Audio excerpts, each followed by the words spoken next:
各位朋友，大家好，欢迎收看《风水出任务》，我是李行。你们知道吗？随着近几年不管是物价啦、地价啦，或者我们常知道的这所谓的通膨的水涨船高啊，这个越来越多年轻人他们买房子真的压力很大，所以会选择呢相对坪数比较小。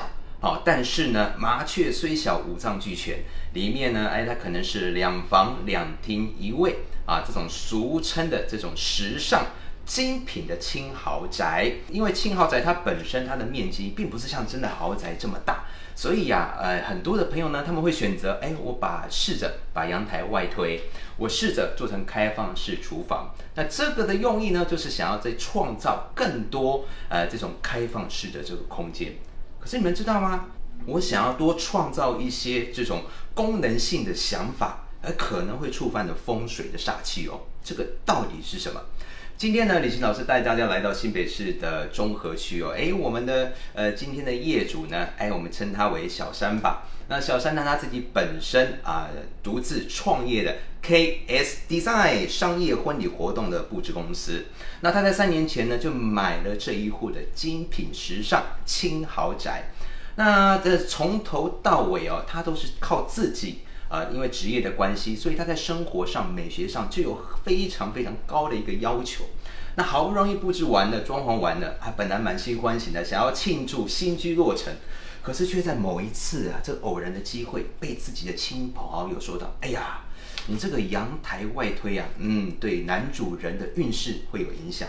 会说哎呀，你这个厨房开放式厨房，你又梁压灶，你又开门见水龙头，还说你虎边有水，那这样会导致呢，可能在女性方面呢，健康啦、事业啦、财运啦都会不好。那甚至又说，哇，你这个主要的廊道一打开之后，就犯了穿堂煞，这个房子不聚气、不聚财，不适合长时间来居住。你说嘛，一个正常的人那个满心欢喜的搬了这个新家，结果被人家讲的这样子，那甚至亲朋好友还语带警告的，就是说你这个房子越早处理越好。所以呢，这个小山他在不知道完全没有方向的一个情况之下，请了李行老师帮他做房子的健康检查，还有房屋鉴定。所以今天呢，我希望我们透过另外一种方式，不要说我带各位来看，我们一起来看一看，究竟这一户时尚精品的轻豪宅能不能够继续住下去。所以现在就帮我做一件事情，帮我按赞、按分享、开启通知小铃铛，好吧？好，那既然呢，我现在在的这个位置呢是所谓的阳台，那么就先从这里开始讲起。刚刚一开始节目有讲到，这个通常如果说我们居家的这坪数不够大的时候，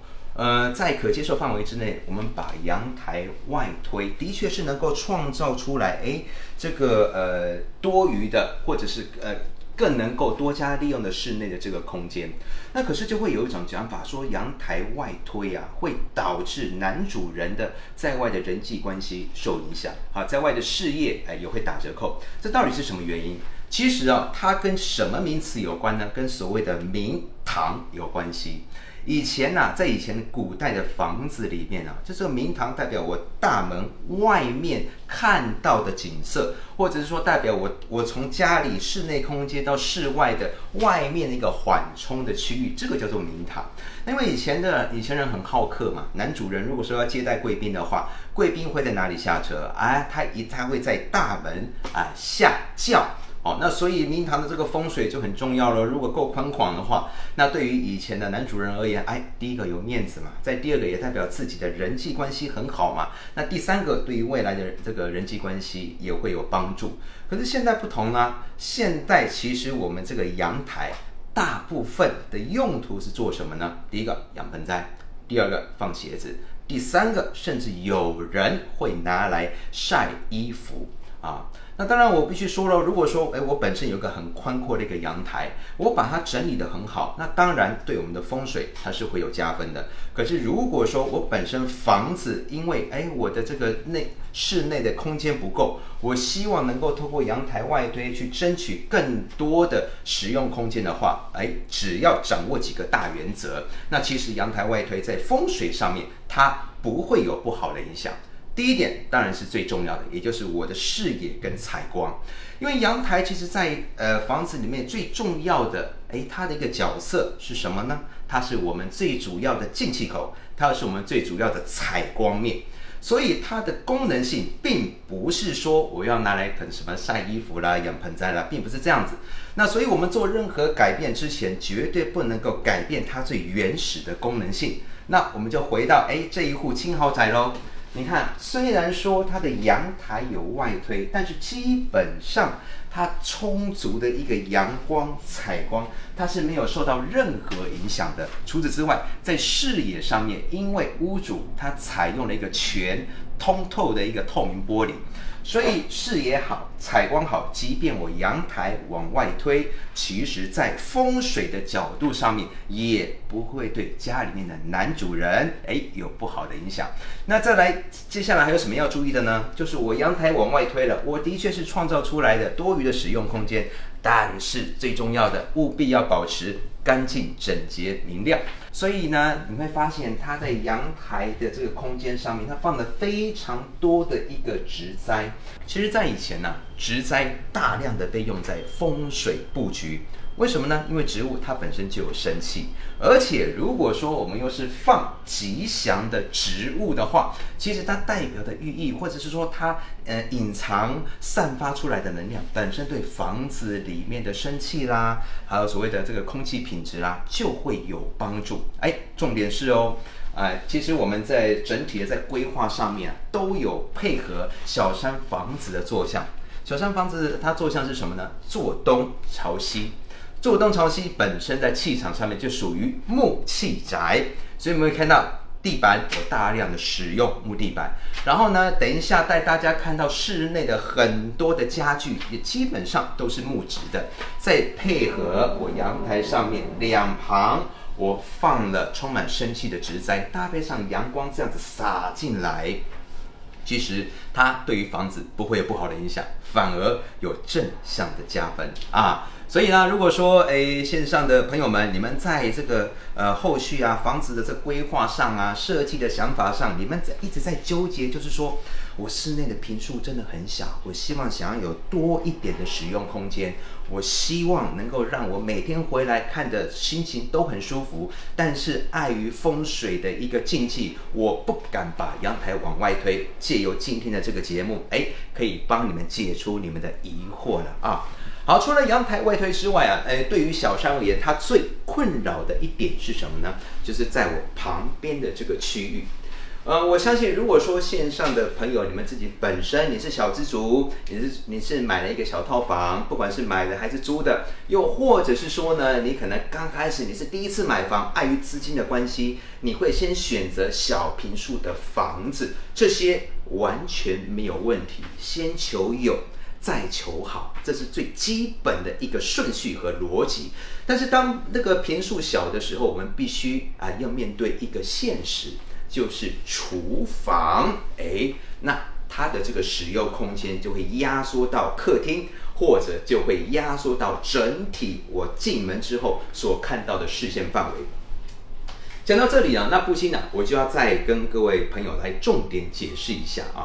为什么很多人到现在还是会认为开放式厨房不好？那讲到开放式厨房，其实很多朋友想到的第一个风水杀气就是开门见灶。好，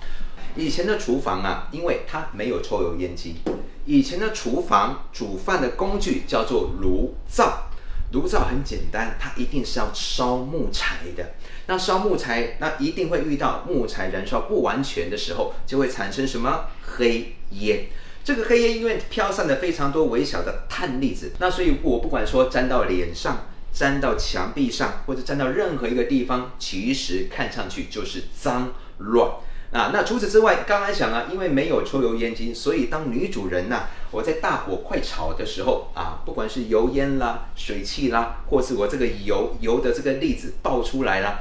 都会导致整个厨房非常非常的油腻。如果说我们家的厨房还是跟以前的厨房一样哦，那然后呢有非常多的炭灰啦、油烟啦，到处飘啊。但是我厨房又是开放式的话，那一定是不好。但我常在讲啊，风水啊，必须要跟时代一起与时俱进。其实现代的人，不管是说生活方式，又或者是说现在我们看到的这个炉，它叫瓦斯炉，不论是结构上、功能性上面，跟以前的炉灶完全不同。还有最重要的一件事情，我们有抽油烟机。那在这种时空背景、使用习惯、功能性、材质都不同的情况之下，再配合上，其实我们的小山，你说他真正每天使用厨房、使用瓦斯炉的频率真的很低，而且在使用的时候，基本上他都会尽量保持不要葱姜蒜大火快炒。那我们有了这些前提，其实开放式厨房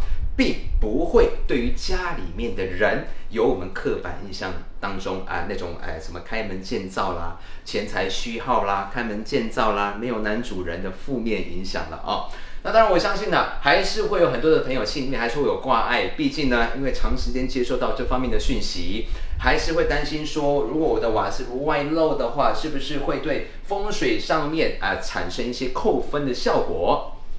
那这个时候，我记得应该在上一次的这个节目里面有跟大家分享了一个叫做瓦斯炉的置物架啊。如果忘记的话呢，记得去看上一集的节目哦。那我们透过这个置物架，我把瓦斯炉给盖起来，不仅呢，我看不到瓦斯炉的形，我还创造了一个置物的空间，一举两得。好。那个除了这个开放式厨房、开放这个开门见灶之外呢，其实呢，小山也被家里面的人质疑的就是所谓的梁压灶。其实梁压灶，我们光听它的名词，就代表就是瓦斯炉的上方有梁。那我先讲为什么梁压灶在我们刻板印象当中会说，这个对于女主人会有这个压力，对于女主人的健康会有不好的影响，对于女主人的财运会有负面的拖累。其实很简单，我们现在所谓嘴巴里面讲的梁，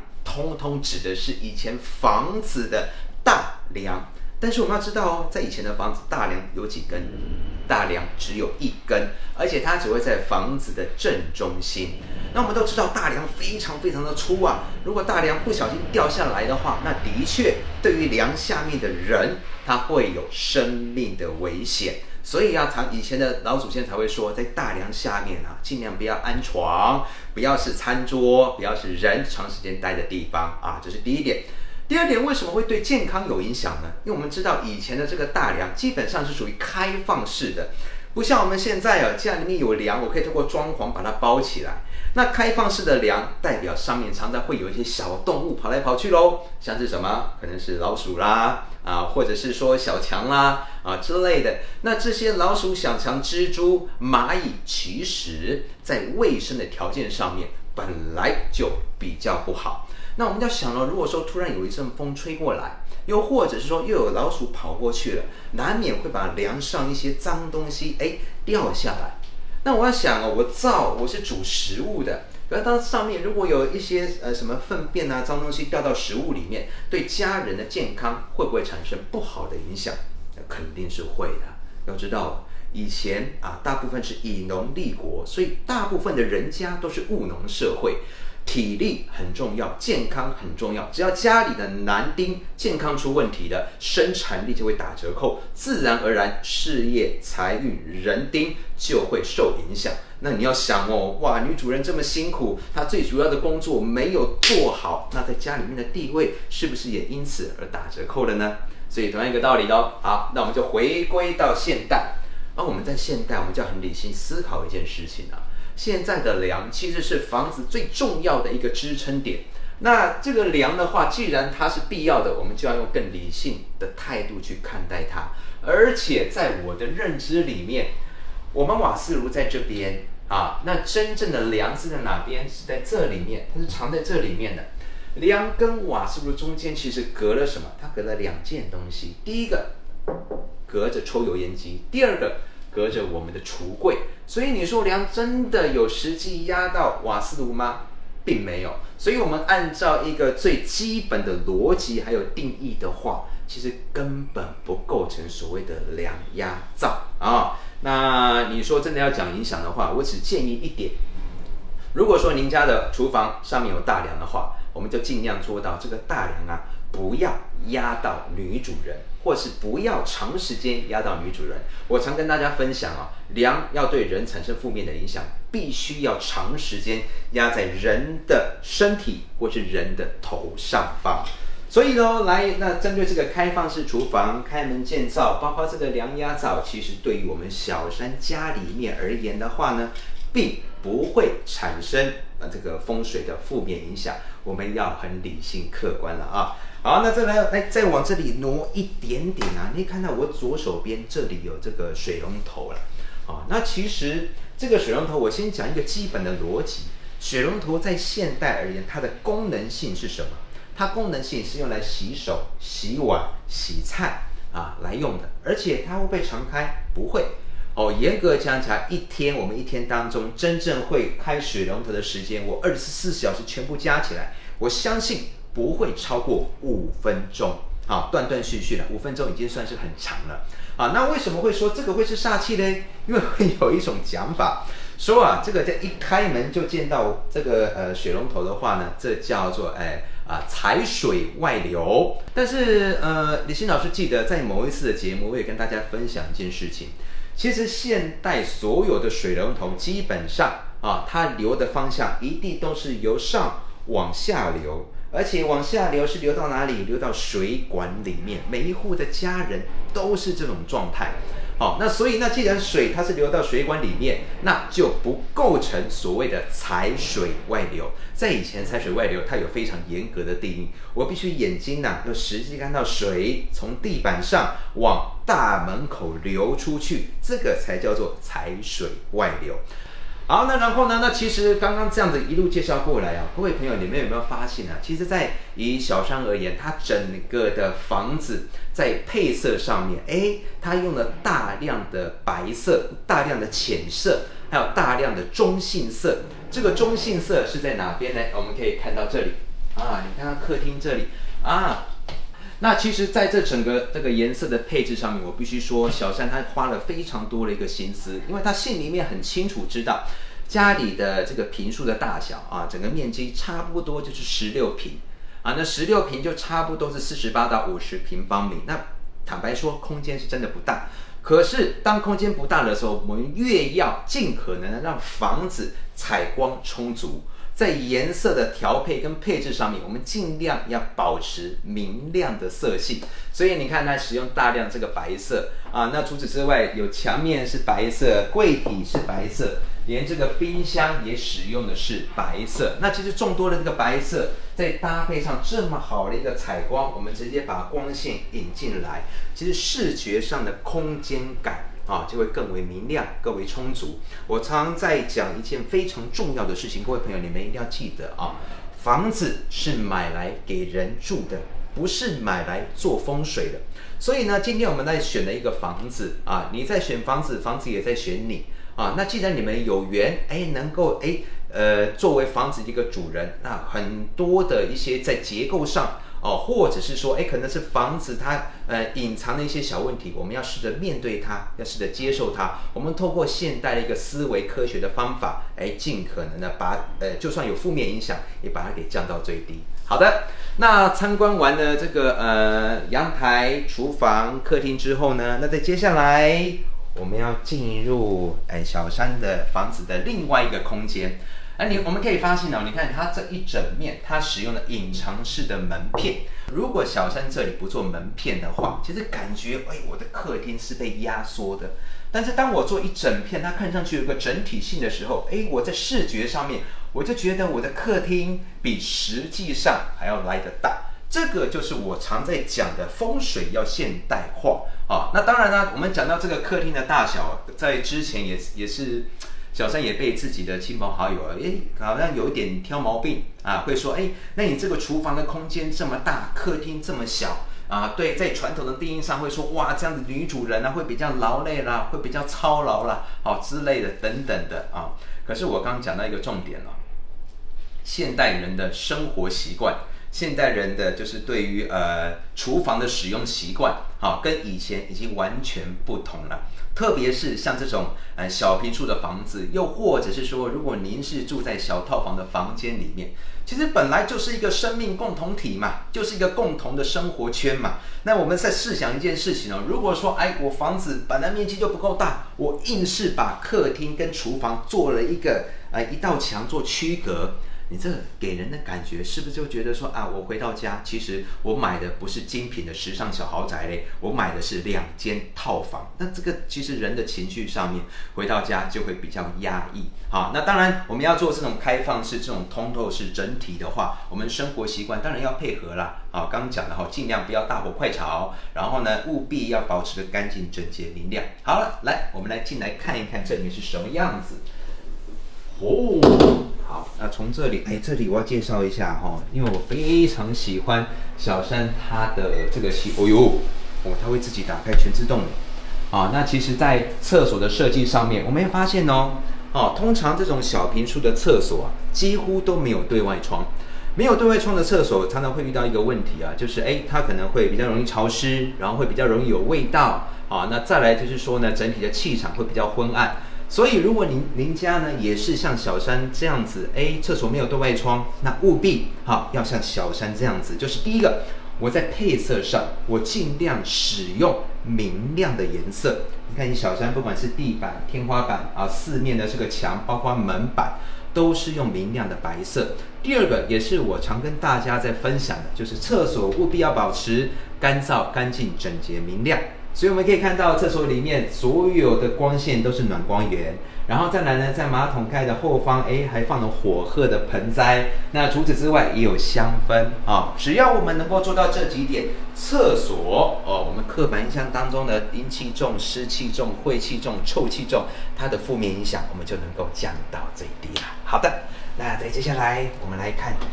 要开箱小山的主卧房喽。其实从一些生活上的小细节，我们就可以看到小山它不管是对生活品质、生活品味对自己本身的一个要求那所以呢，除了说你看有双面采光之外，那再搭配上明亮的这个白色的墙体，然后呢，从这个床单一直到墙面，包括这里古典玫瑰红在处处都凸显出来小山他自己本身的一个生活品味。那我相信我们常说细节可以看出一个人他有没有办法把事情做得很完整，事业有没有办法经营得很成功。那所以呢，在这里帮小山工商服务一下我相信从这个家呢，大家就可以看得出来，小山不仅对自己的要求很高，其实他对服务客人的这个严谨度、要求度、专业度，他也一直不停的在提升自己。所以各位朋友，如果说你自己本身有一些商业活动啦，有一些婚礼活动的这个需求的话，你可以在今天的这个节目之后，尝试着跟小山来联系好了，我们回归到今天的这个主题好，那刚刚也有提到，因为呢，这个房子的坐向它是坐东朝西。那坐东朝西本身就是木器宅，所以你看这个木质的，包括地板木质的，然后连床边都放了这个古典的玫瑰花。那除此之外，你看连外面主卧房的小阳台，这里也有龟背的盆栽。然后最让我觉得惊艳的是什么呢？其实李欣老师看了这么多的房子，第一次看到有业主养盆栽用温室来养盆栽的，你看到了吗？所以你可以从这里可以看得出来，小山他会觉得就是说，他希望把房子打造得更有生气。好，那再来就是说，其实以小山他在事业上面，因为他要做很多这种会场商业的这个会议，包括婚礼的场合，他用的这些所谓的装饰，都是用货真价实的这个花卉还有植栽。那所以平常他就自己有尝试的想办法说，我怎么样把这个会场它的这些植栽花卉能够做得更有生气，能够更凸显主人的品味从这里就能够看出来了。那当然你以这个小温室而言的话，因为它本身它就充满了水汽，充满了生气，对房子的坐向其实也会有相当明显的一个帮助好的，来，那我们参观完了主卧房之后那接下来呢，要跟大家来讨论一个就是小山呢也是非常困扰的一个风水煞气啊。我们可以请摄影大哥呢先往后退到这个客厅的位置啊，往后退到客厅的位置。对，我们可以看到吗？从客厅的门啊，从客厅的门一打开之后，可以直的看到这个对外的窗户。好，这个其实为什么会说，这是造成小山的困扰之一呢？因为这个啊，在传统的定义上面，可能犯了2种风水煞气。第一个就是俗称的穿堂煞，因为我一开门，我就直接看到这个房子屋外的空间，看到这个透明的玻璃窗啊，说这样子，哇，这个财气留不住啊，那然后呢，那甚至可能会有一些什么血光啊、健康的问题啊。那第二个可能会犯的什么呢？之前在节目有讲所谓的3门通，一个门、2个门，再加上窗户外面3个门，又是穿堂煞，又是3门通，钱财一路空哈。不用担心，因为在有一次的这个节目，李欣老师已经跟大家解释很清楚了。为什么我们说风水？其实风水的风就是一个最基本的一个必要条件，叫做气流。任何风水呢，它好的影响跟不好的影响，非常重要的一个关键点，就是在于有没有产生气流。我们常讲的这个穿堂煞，其实它的原始的一个讲法叫做穿堂风。3门通原始的一个讲法叫做3门风。换句话说呢，如果我这个状态没有实际的气流从我客厅的门一路贯穿到这个次卧的门，再贯穿到窗户外面，其实就根本不构成我们认知的煞气，因为没有气流嘛，对不对？好，那如果说第一点我们都能够接受的话，那再来第二点。第二点是什么呢？就是感官上。因为呢，线上的朋友长时间接受到一个讯息，就是说我只要视觉我能够看到外面，其实它就会有不好的影响。那很简单，那我们怎么做？第一个，我们可以透过窗帘啊。那如果说平常呢，我这个窗帘不使用的时候，我可以选择把窗帘呢，怎么做呢？我先帮小山做一件事情啊，你可以选择把窗帘给拉起来，好。可是窗帘拉起来一定会遇到一个问题啊，什么问题呢？就是我的采光就不好了啊。那如果说呢，可以的话，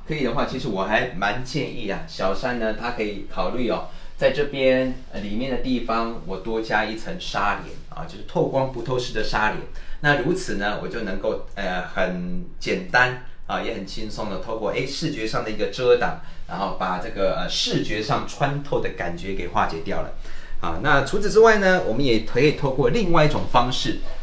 像这种小长虹玻璃，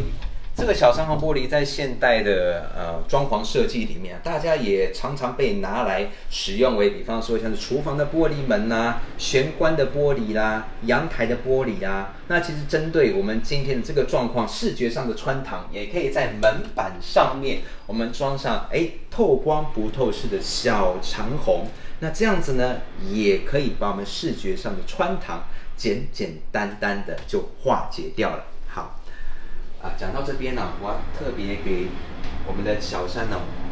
怎么讲，给他肯定一下。其实我看了这么多的一个房子我真的是，算是第一次了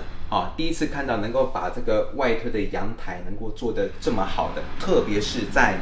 所谓我们面积相对比较小的这个户型。那以它原本的这个阳台它是在这边了它是采用一个双阳台的一个概念因为它有条件能够这样做，所以小山它把这个阳台分成2个部分。那第一个部分就是在我室内的这个空间，我把它往外推，然后呢，我不仅增加了使用空间，然后我还接引了一个采光。那以这边而言的话呢，它保留原有的这个双阳台的一个空间，然后把这个洗衣机把它挪到外面去。所以呢，那如此我们就能够很清楚的做一个区隔。什么区隔？我要洗衣服的时候，我要做一些，比方说我放打扫工具的这个位置我就放在户外。户内相对就是我比较私人那相对也是比较干净的一个空间好，那所以今天跟大家借由小山的这个房子呢我们很清楚的可以了解到，如果说线上的朋友啊，您目前的房子或者即将要入住的房子是相对比较小户型的，但是你对于使用空间，你一直觉得希望能够再多去争取一些，又或者是说对于开放式厨房还是有一些疑虑的，我相信今天节目的内容呢，可以帮助各位在想法上更有充足的空间啊。那除此之外，其实我们针对一个房子我觉得关键不在于说房子的先天条件到底是好还是不好。当然好的条件那恭喜你，因为呢省去你很多麻烦。可是如果说先天在这个格局上面，其实相对这个优势比较受限的话，我们透过一些现代的一些思维，改变我们对于传统阳宅风水的一个旧有的一个逻辑的这个限制其实能够帮我们创造出来不少新颖的想法。那么今天风水出人物我们就介绍到这边，我们下次再见喽，拜拜。